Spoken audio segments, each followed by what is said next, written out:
Hello friends, good morning. Welcome back to my channel.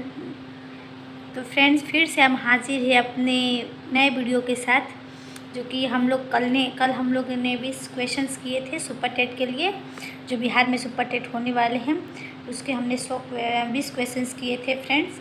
उसके बाद ये नेक्स्ट क्वेश्चन है फ्रेंड्स, तो चलिए इसको देखते हैं। और ये सब जो क्वेश्चन है जो पिछले जो बीपीएससी के थ्रू एग्ज़ाम हुए, जो सहायक प्रधानाध्यापक के हुए हैं, प्रधान शिक्षक के लिए जो भी क्वेश्चन बीपीएससी के द्वारा लिया गया है उसके बेसिस पर ही है। तो इसमें से मतलब डेफिनेटली क्वेश्चन आने वाले हैं। तो चलिए बिना स्किप के वीडियो को ज़रूर देखिएगा अच्छे से। तो चलिए स्टार्ट करते हैं। घाव पर फिटकरी लगाने से रक्तस्राव रुक जाता है क्योंकि, वैसे हम लोग को तो पता है कि कोई भी घाव होता है तो हम लोग फिटकरी लगाते हैं तो जो भी ब्लड आते हैं वो रुक जाते हैं। वो इसलिए होता है फ्रेंड्स क्योंकि फिटकरी रक्त को स्कंदित करने यानी कि ये रक्त को थक्का बनाने में मदद करती है। ठीक है, इसके फिटकरी के बारे में एक बात जान लेते हैं फ्रेंड्स।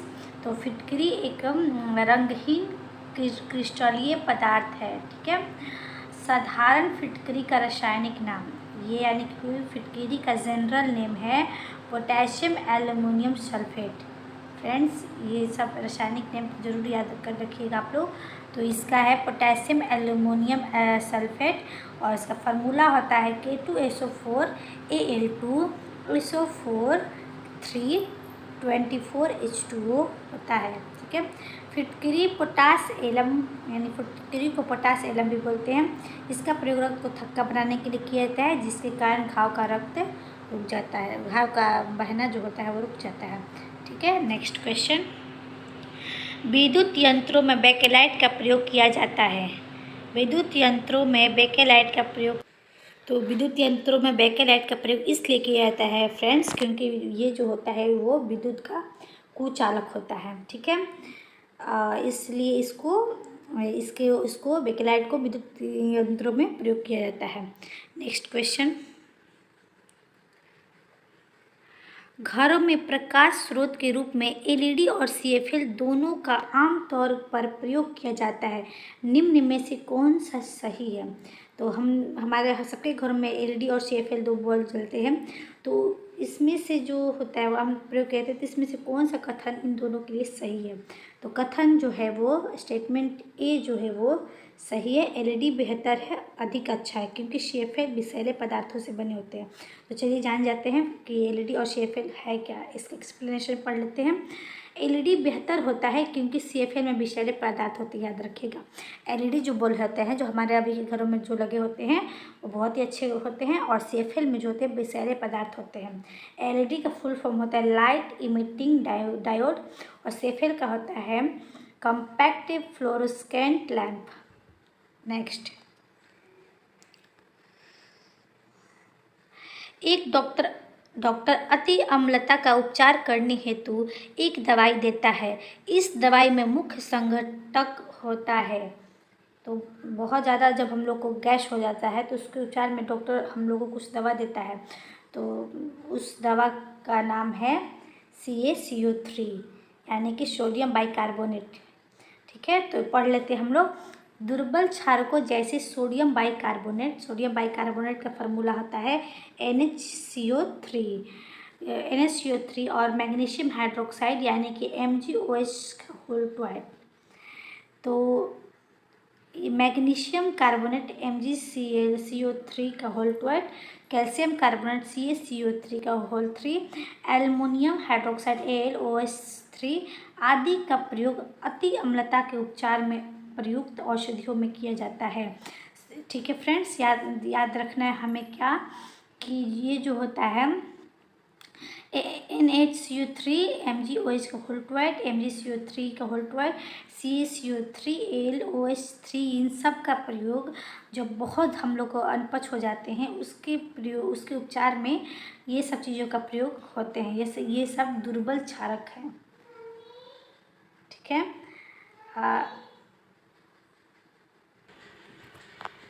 Next question. खाद्य पदार्थों के डिब्बों की आंतरिक सतह टीन से पुती होती है, ना कि जस्ते से, क्योंकि जो खाद्य पदार्थों के डिब्बों की अंदर की सतह है वो टीन से पोती होती है, न कि जस्ते से। क्योंकि जस्ता जो है वो ऑप्शन नंबर ए जो है यहाँ पर हम देख रहे हैं स्क्रीन में, ऑप्शन नंबर ए जो है वो सही है।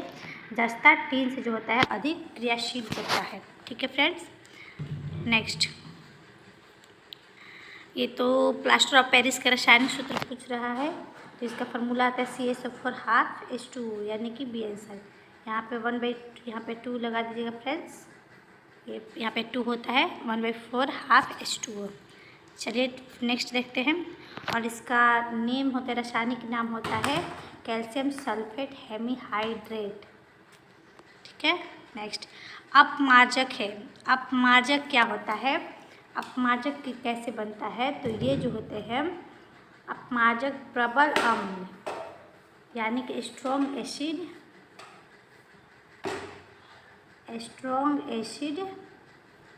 और स्ट्रॉन्ग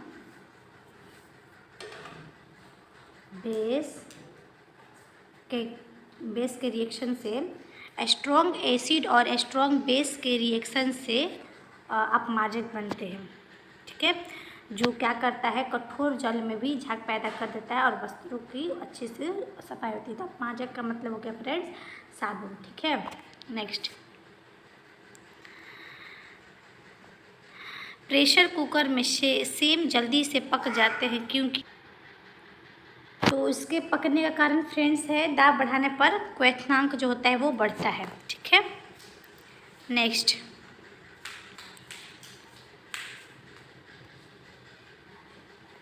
नेक्स्ट है फोम के गद्दे एवं तकिए बने होते हैं। फोम का गद्दा और तकिया किस चीज़ का बना होता है? तो पॉलीयूरेथेन का। ठीक है फ्रेंड्स, नेक्स्ट,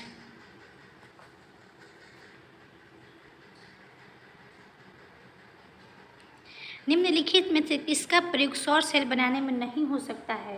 तो वो सबको पता है, प्लैटिनम। ठीक है फ्रेंड्स, प्लैटिनम सौर सेल बनाने में होता है क्योंकि इसका जो उच्च आयतन होता है वो अक्रियाशील धातु है, या जो प्रकाश पड़ने पर इलेक्ट्रॉनों का उत्सर्जन नहीं करता है। ठीक है, जब सन का लाइट पड़ता है प्लैटिनम पर तो उसमें से वो इलेक्ट्रॉन उत्सर्जित नहीं करता है, इसलिए। नेक्स्ट है, निम्न में से कौन सी फसल मिट्टी को नाइट्रोजन युक्त बनाती है? तो ये फसल कौन सी है फ्रेंड्स, आप देख सकते हैं स्क्रीन पर। तो वो फसल है चना। ठीक है, तो चना जो है दलहनी फसलों की जड़ों में पाए जाने वाले नाइट्रोजन स्थिरीकारी बैक्टीरिया वायुमंडलीय नाइट्रोजन को नाइट्रेट में परिवर्तित करती है, जिससे मिट्टी जो होता है नाइट्रोजन युक्त हो जाती है। ठीक है, इनमें से जो चना जो है वो दलहनी फसल है। नेक्स्ट है, पॉलीथीन निम्नलिखित में से किसका बहुलक है? तो पॉलीथीन जो होता है फ्रेंड्स वो एथिलीन का बहुलक है। पॉलीथीन जो है एथिलीन का बहुलक होता है। ठीक है, तो पॉलीथीन को वास्तव में पॉलीएथिलीन कहा जाता है और यह एथिलीन बहुलक है जिसका फार्मूला होता है C2H4 के होल N। नेक्स्ट क्वेश्चन है हमारा पैरासीटामोल है। तो पैरासीटामोल तो सभी लोग जानते हैं, एक प्रतितापक और दर्दनाशक दोनों दवा है। यानी बुखार उखार जब होती है, शरीर में बदन में दर्द होता है तो हम लोग पैरासीटामोल का प्रयोग करते हैं। ठीक है फ्रेंड्स, नेक्स्ट क्वेश्चन, घाव का अध्ययन क्या कहलाता है? तो घाव के अध्ययन को हम लोग ट्रोमेटोलॉजी बोलते हैं। ठीक है, और ओंकोलॉजी जो होता है वो कैंसर के अध्ययन को बोलते हैं और डर्मेटोलॉजी जो होता है वो त्वचा के अध्ययन को बोलते हैं। ठीक है फ्रेंड्स, नेक्स्ट, चींटियों के अध्ययन को क्या कहा जाता है? तो चींटियों के अध्ययन को जो होता है मर्मिकोलॉजी कहा जाता है। ठीक है, और जो ये हर्पेटोलॉजी जो है उसके वो जो सरीसृप वर्ग है, जो कि जो स्तनधारी जीव जंतु है, जो स्थलधारी जो ज़मीन पर चलते हैं, रेप्टाइल उभयचर, उसके अध्ययन को हर्पेटोलॉजी कहा जाता है।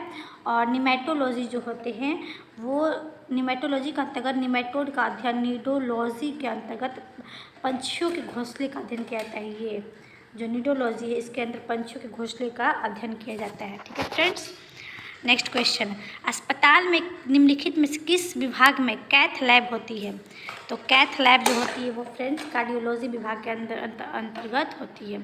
ठीक है, नेक्स्ट क्वेश्चन है, सीटी स्कैनिंग में उपयोग होता है। सीटी स्कैनिंग में जो होते हैं वो एक्सरे यूज़ होते हैं। ठीक है, जो हमारे शरीर के अंदरूनी अंगों को देखकर रोगों का पता लगाते हैं। नेक्स्ट क्वेश्चन है हमारा, इंसुलिन की खोज किसने की है? तो इंसुलिन की खोज फ्रेंड्स एफ बैटिंग ने किए हैं। और इसके बारे में कुछ और बातें हैं, या बीटा कोशिकाओं द्वारा स्रावित होते हैं।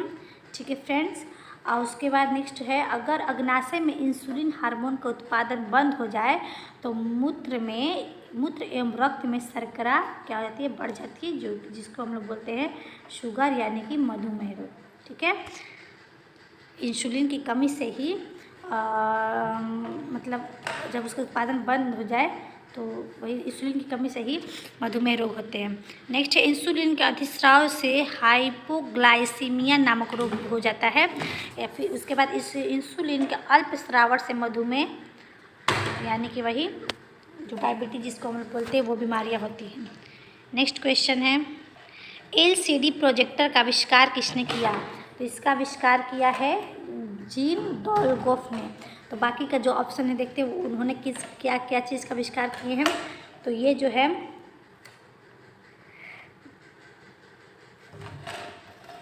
ब्रैडर इच जो है वो जावा स्क्रिप्ट प्रोग्रामिंग लैंग्वेज का आविष्कार किए हैं। डगलस एंजलबर्ट जो है वो कंप्यूटर माउस के आविष्कारक हैं। और फेडरिको फैगिन जो है वो माइक्रो प्रोसेसर के आविष्कारक है। ठीक है फ्रेंड्स, ये चार्ट आप लोग याद कर लीजिएगा। नेक्स्ट है, एक्सरे का आविष्कार किसने किया? तो एक्सरे का आविष्कार करने वाले हैं विलहेल्म रोंटगेन। ठीक है, इन्होंने ही इनका तरंगदैर्घ्य परिसर, एक्सरे का तरंगदैर्घ्य परिसर यानी कि उसका रेंज जो होता है, वेवलेंथ का रेंज, वो 10⁻⁻10 से 10⁻⁻8 मीटर तक होता है। ठीक है, यानी कि एक्सरे का जो रेंज होता है वो उसका वेवलेंथ रेंज होता है 10⁻⁻10 से 10⁻⁻8। नेक्स्ट है, बैरोमीटर का आविष्कार किसने किया था? तो बैरोमीटर का आविष्कार जो है एवांजेलिस्टा टोरिसेली ने किया था। ठीक है, नेक्स्ट, जेबी डनलप ने किसका आविष्कार किया था? तो जेबी डनलप ने न्यूमेटिक रबर टायर का आविष्कार किया था। और इन्होंने 1887 में न्यूमेटिक रबर टायर का आविष्कार किया। 1800 ये जो न्यूमेटिक रबर टायर है यानी जेबी डनलप ने वो 1887 में आविष्कार किया था। और इसके अलावा वो पेट्रोल कार, डीजल इंजन इसके अलावा पेट्रोल कार का आविष्कारक है कार्ल बेंज। और डीजल इंजन का आविष्कारक है रुडोल्फ डीजल। पनडुब्बी का आविष्कारक है डेविड ब्रूसनेल। मोटरसाइकिल के आविष्कारक है कोस्टार्ड केजी डेमलर। जेट इंजन का आविष्कारक है सर फ्रैंक विठल। और रॉकेट इंजन का आविष्कारक है रॉबर्ट गोडार्ड।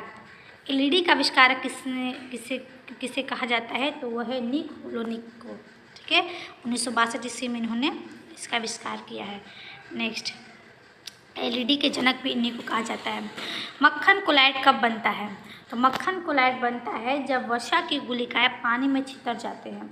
मक्खन कोलाइड तब बनता है जब वसा की गुलिकाएं पानी में छितरा जाती हैं यानी कि डिस्प्लेस्ड हो जाते हैं, अर्थात जल में वसा गुलिकाओं के फैल जाने से मक्खन के कोलाइड विलयन का निर्माण हो जाता है।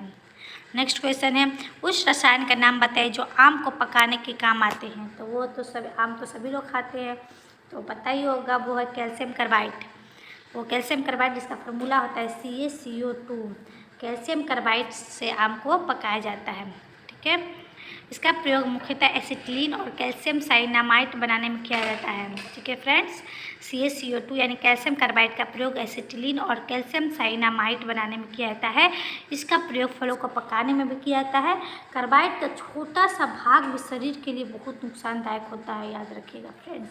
इससे कैंसर जैसी बीमारियां होने का डर होता है। ठीक है, यानी कैल्शियम कार्बाइड CaCO2 बहुत ही ज़्यादा नुकसानदायक होती हैं। नेक्स्ट है, ठोस कार्बन डाइऑक्साइड किसको कहते हैं? तो ये है सूखी बर्फ को कहा जाता है। ठीक है, जिसको ठोस कार्बन डाइऑक्साइड बोला जाता है, शुष्क कार्बन डाइऑक्साइड। नेक्स्ट क्वेश्चन है, और इसकी खासियत क्या है फ्रेंड्स? देखिए यहाँ पे लिखा है, इसकी एक विशेषता यह है कि यह बर्फ से सीधे गैस अवस्था में बदल जाती है, तरल अवस्था में नहीं आती है। ये जो ठोस CaCO2 है ठीक है फ्रेंड्स, इस बर्फ की विशेषता क्या है कि यह बर्फ से सीधे गैस अवस्था में बन जाती है, तरल अवस्था में नहीं आती है। इसी प्रक्रिया को क्या बोलते हैं? उधर्पातन किसे कहा जाता है? वैसी वैसी चीज़ें जो सीधे गैस ना लिक्विड ना बनकर सीधे गैस में बदल जाए, तो उसे ही हम लोग उधर्वपातन बोलते हैं। निम्नलिखित में से कौन सी गैस को हार्श गैस कहते हैं? Laughing gas. तो वो हमारा होता है नाइट्रस ऑक्साइड, जिसका फॉर्मूला आता है N2O। मम्मी, लास्ट क्वेश्चन है फ्रेंड्स हमारा, ऑक्सीजन की खोज किसने की थी? तो ऑक्सीजन की खोज की थी कार्ल सीले ने। तो ऊपर का नीचे का जो एक्सप्लेन है वो पढ़ लीजिएगा। तो चलिए फ्रेंड्स, वीडियो अगर अच्छी लगी हो तो लाइक शेयर एंड सब्सक्राइब करना मत भूलिएगा। तो फिर से हम कल नए वीडियो के साथ हाजिर होंगे, तब तक के लिए नमस्कार।